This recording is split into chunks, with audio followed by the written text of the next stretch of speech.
Olá, é com imensa alegria que estamos aqui novamente com o objetivo de incentivar a leitura e também, principalmente, para divulgação da doutrina espírita.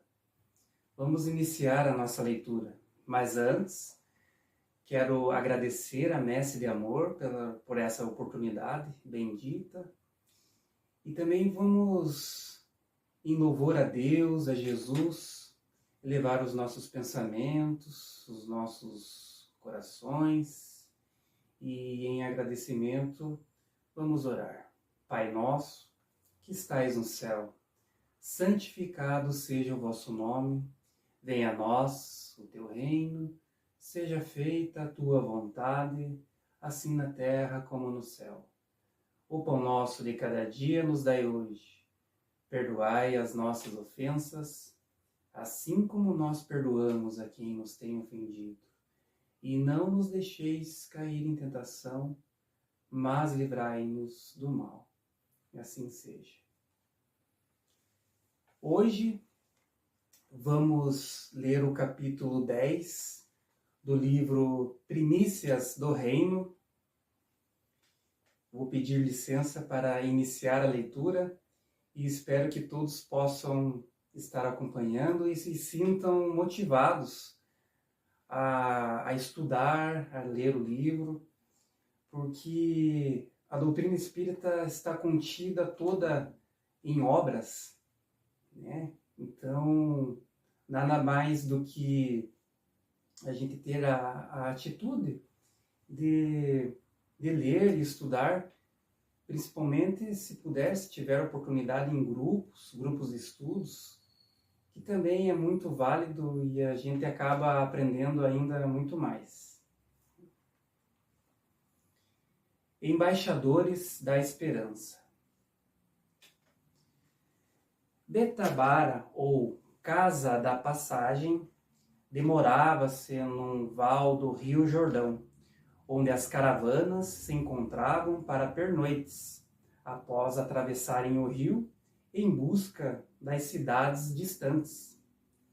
As notícias que chegavam àquela cidade cresciam e alcançavam sítios longínquos, conduzidas pelos viajantes pressurosos. Ali estivera pregando João, conclamando a penitência numa lavagem simbólica dos pecados, abrindo os caminhos para o Senhor. No ar festivo que invariavelmente caracterizava os encontros, agora pairava a trágica notícia da decapitação do Batista em Maqueronte, na região erma da Pérea. Uma tristeza profunda, cheia de mágoa e ressentimento, se refletia nos que ali passavam, recordando, talvez, os benefícios que recolheram do apóstolo precursor. Com o término das festas das tendas, retornavam aos grupos que se demoravam pelas cidades do itinerário, visitando parentes, comentando, recordando. Aquele mês fora excitante. Durante as festas em Jerusalém, o ódio judeu se aguçara, apertando-se o cerco em torno da figura do Messias. Os dias e as noites frios permitiam, no entanto, os agrupamentos em Betabara, como anteriormente nas quadras de pregações de João.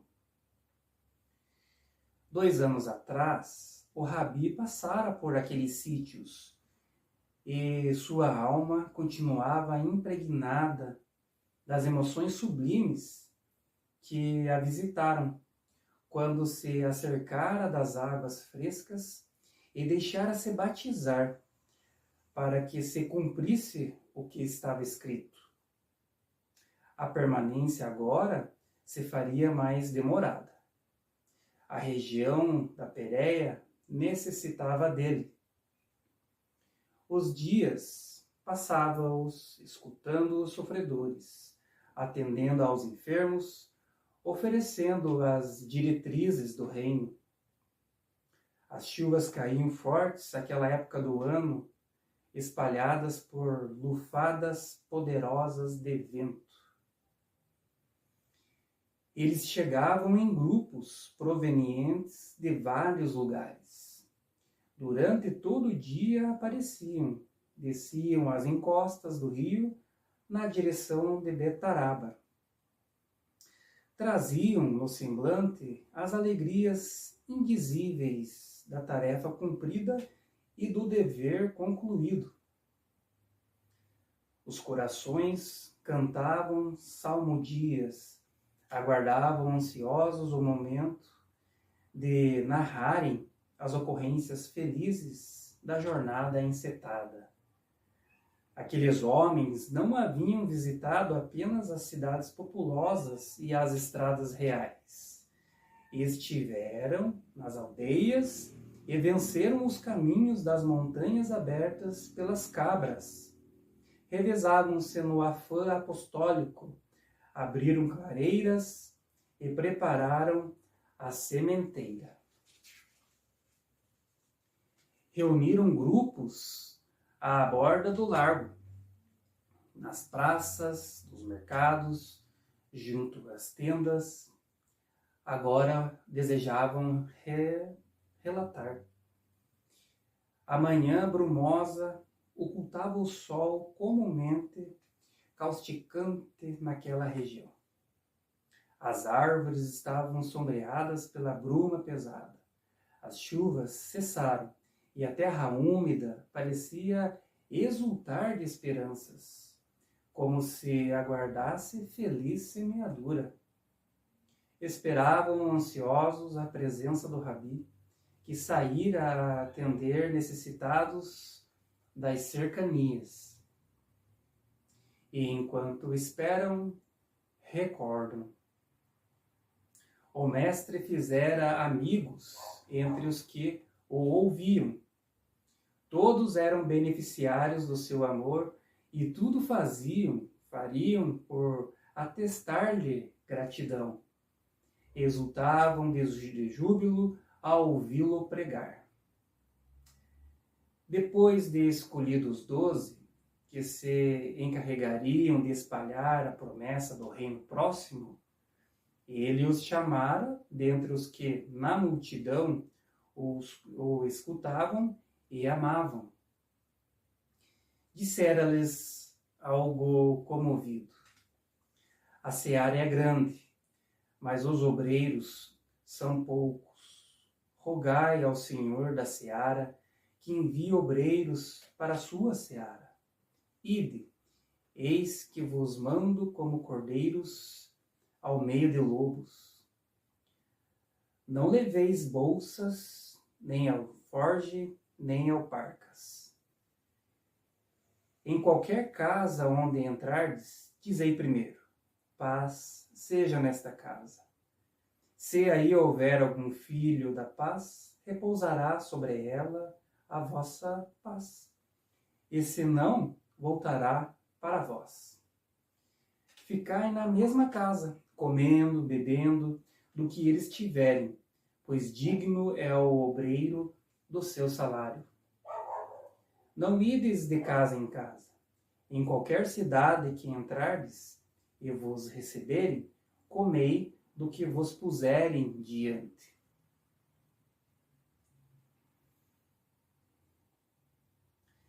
Espraiara o olhar e silenciara por momentos, como se consultasse o pai. Depois de breve pausa, prosseguiu: curai os enfermos que nela houver, e dizei-lhes: é chegado a vós o reino de Deus. Mas em qualquer cidade em que entrardes e vos não receberem, saindo por suas ruas, dizei: até o pó que da vossa cidade se nos pegou, sacudimos sobre vós. Sabei, contudo, isto, que já o reino de Deus é chegado a vós. Fulguravam, enquanto sua boca enunciava os sublimes recordações, os raios dourados do sol no claro céu. As terras áridas da Judéia contrastavam com os verdes campos da Galileia e as ricas searas fronteiriças ao lago. Partiam com o espírito febril de emoções inexplicáveis e voltavam felizes. Felipe, que fora chamado para esparzir as sementes de luz, rogara primeiro enterrar o pai. Ali estava agora, ouvidos atentos, comovido até às lágrimas, escutando a narrativa eloquente dos ceareiros ditosos. Tocado, seguiria depois a evangelizar como diácono a Samaria e a Saron, acompanhado de suas 4 filhas, todas médiuns proféticas da igreja primitiva. Matias, que substituíra Judas, depois da tragédia da cruz, ao ver o mestre chegar, acercou-se com os demais e falou exultante: Mestre, trazemos o coração rico de alegria, como a tâmara madura encharcada de mel. Felizes, vós que pudestes amanhar o solo dos espíritos. Quantos nos ouviam, pareciam escutar-vos a voz. E a palavra em nossa boca se enriquecia de eloquência e melodia, vibrando o musical saber que perturbara os mais sagazes e astutos. Era como se estivéssemos tomados pelo Espírito Santo. Ditosos sois vós por oferecerdes condição à verdade. E recordando com a voz pausada, repassada de emoções superiores, continuava o discípulo encantado. Ninguém nos rejeitou em qualquer lugar. Os demônios submetiam-se docilmente. E muitos dentre os ex-possessos ajoelhavam-se a nossos pés. Adoravam-nos como fazem os pagãos diante de seus ídolos. Esclarecemo-los estarrecidos. Acautelai-vos e tendes vigilância.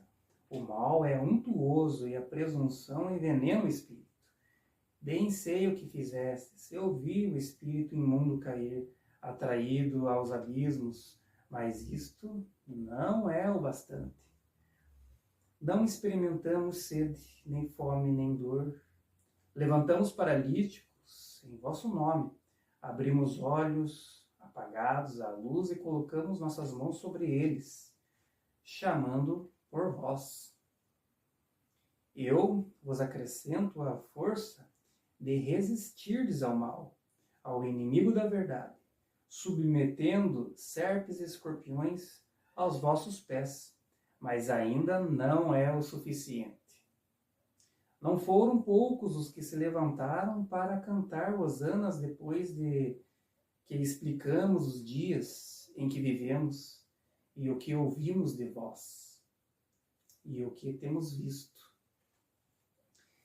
E depois de uma pausa, nossa alma canta de alegria e o coração extravasa. Alongando os olhos pelo polvaréu, reunido e emocionado, o mestre, desejando manter firmes e dignas as diretrizes do Evangelho, nascente nos corações, contemplou os discípulos vitoriosos ao retorno e arrematou: Não vos alegreis, porque se vos submeteram os espíritos. Alegrai-vos antes por estarem os vossos nomes escritos nos céus. E como todos se aproximassem para escutá-lo, exorou sereno o Rabi: Graças te dou, ó Pai, Senhor do céu e da terra, que escondestes essas coisas aos sábios e inteligentes e as relevaste às criancinhas, assim, ó Pai, porque assim te aprouve. Os olhos fulguravam como madrugada celeste, e o vento frio lhe esvoaçava os cabelos despenteados. O rosto magro adquirira transparência e apresentara-se brilhante, como se luz ignorada o banhasse interiormente, exudando diáfana claridade. E vigoroso prosseguiu com a voz cristalina e forte: Tudo por meu Pai me foi entregue, e ninguém conhece quem é o Filho, senão o Pai, nem quem é o Pai, senão o Filho, e aquele a quem o Filho o quiser revelar. Ignotas melodias cantavam no vento frio. Abaixando a voz, até a musicalidade da ternura, falou especialmente aos 12 e aos 70 discípulos convocados para a extensão das boas novas. Bem-aventurados os olhos que veem, os que vós vedes. Profetas e reis desejaram ver o que vós vedes, e não viram. Ouvir o que ouves, e não ouviram. Pesado silêncio caiu imediato sobre todos. As árvores balançavam levemente. O canto do Jordão no vale, alargado pela cheia, invadia as cercanias. O mestre retirou-se. Os 70 e os 12 procuraram as tendas. Os ouvintes se dispersaram. Dentre eles, os 70 chamados para a expansão da palavra de vida, saíram Barnabé, que colaboraria eficazmente com o apóstolo Paulo; Sóstenes, que também cooperaria nos escritos aos Coríntios; Cleófas, que um dos visitados na estrada de Emaús. Ter os nomes escritos no céu, para servirem sem cessar a causa da verdade, encaminhados periodicamente à terra. 1000 vezes seriam convidados à atitude branda de ovelhas entre os lobos do caminho evolutivo. Renasceriam na indumentária carnal, séculos afora, recordando os ensinos do Rabi, investidos dos recursos de submeterem os espíritos das trevas, portadores do verbo inflamado, da pena rutilante, preparando os dias do Consolador nos longes do futuro. Mas voltariam principalmente para viverem o Evangelho a se entibiar como o perpassar dos tempos, de modo a mantê-lo vivo e estuante até o momento da reconstrução do mundo, no instante da sinfonia imponente entoada pelas vozes do céu. Fica a dica da leitura, e mais uma vez, o meu agradecimento, a minha gratidão. Fiquem todos com Deus.